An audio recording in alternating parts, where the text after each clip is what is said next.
छत्तीसगढ़ संयुक्त अनियमित कर्मचारी महासंघ के रविवार को कोरबा जिले में बड़ी बैठक रखी गई थी, जिसमें बड़ी संख्या में अनियमित कर्मचारी शामिल रहे, जिसको लेकर संवाददाता मानसी वर्मा ने अनियमित कर्मचारी महासंघ के सचिव भूपेन साहू से बैठक को लेकर खास बातचीत की। जी, कल यानी रविवार को नियमित कर्मचारी कोरबा जिले में बड़ी बैठक रखी गई थी, उसके बारे में बताइए। जी, जैसा कि आपको पता है कि हम लोग लगातार बैठक का सिलसिला जारी रखे हैं जी, संगठन विस्तार को लेके।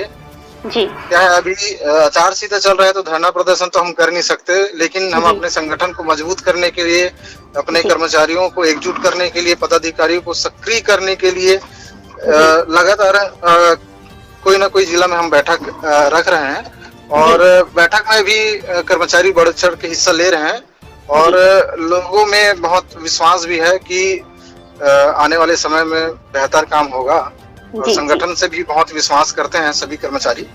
जी जी जी, तो कल की बैठक में क्या निर्णय ली गई?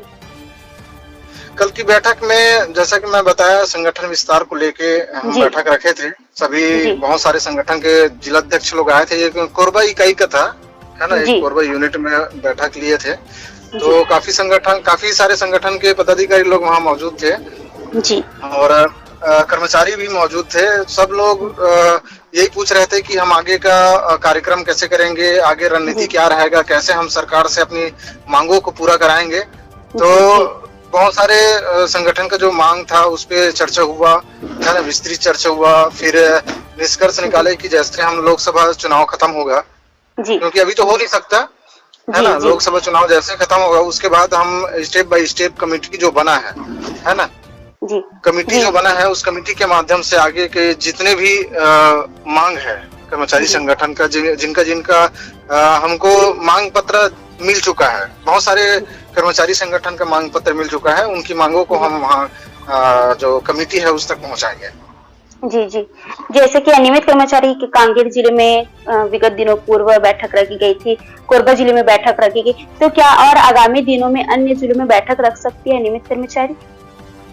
हाँ, कांकेर में भी हम लोग रखे थे और जगदलपुर में भी था, है ना, कोरबा में भी था, है ना। आने वाले समय में दुर्ग में भी करेंगे, दुर्ग की भी रणनीति हम बना रहे हैं जी। तो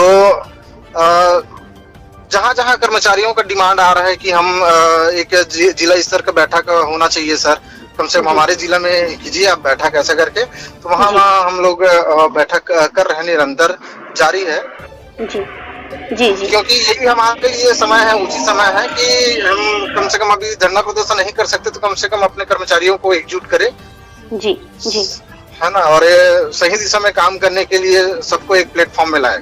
जी उसी दिशा में लगातार चल रहा है और आगामी दिनों में भी अन्य जिलों में भी ये कार्यक्रम हम रखेंगे। जी जी, लोकसभा चुनाव है, आगामी दिनों में कर्मचारियों पर क्या प्रभाव देखने को मिल सकती है, क्या असर देखने को मिल सकती है?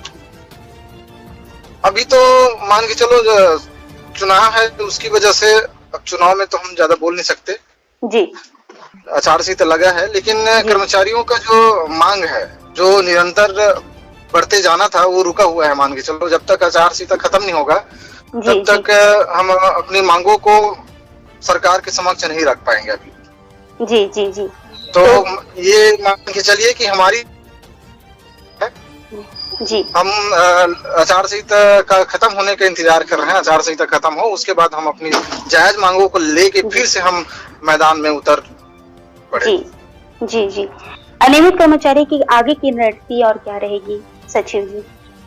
अभी फिलहाल हम निरंतर संगठन विस्तार और कर्मचारियों को एकजुट करने के लिए, और जैसे बहुत सारे संगठन हमारे साथ निरंतर जुड़ रहे हैं, कर्मचारी भी जुड़ रहे हैं, जो अभी तक पहुंच नहीं पाए थे वो लोग भी हमसे संपर्क कर रहे हैं, जुड़ रहे हैं।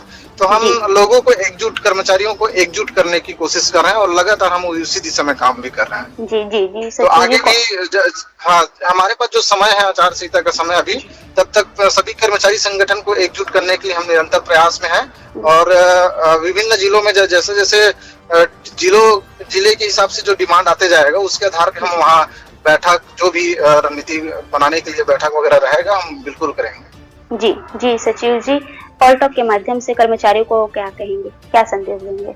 कॉल टॉक के माध्यम से मैं राज्य के जितने भी कर्मचारी हैं, कर्मचारी उन सभी को यही निवेदन करूंगा, आग्रह करूंगा कि आप घर में बैठिए जरूर, लेकिन आप मानसिक रूप से तैयार रहिए अपने नौकरी के प्रति।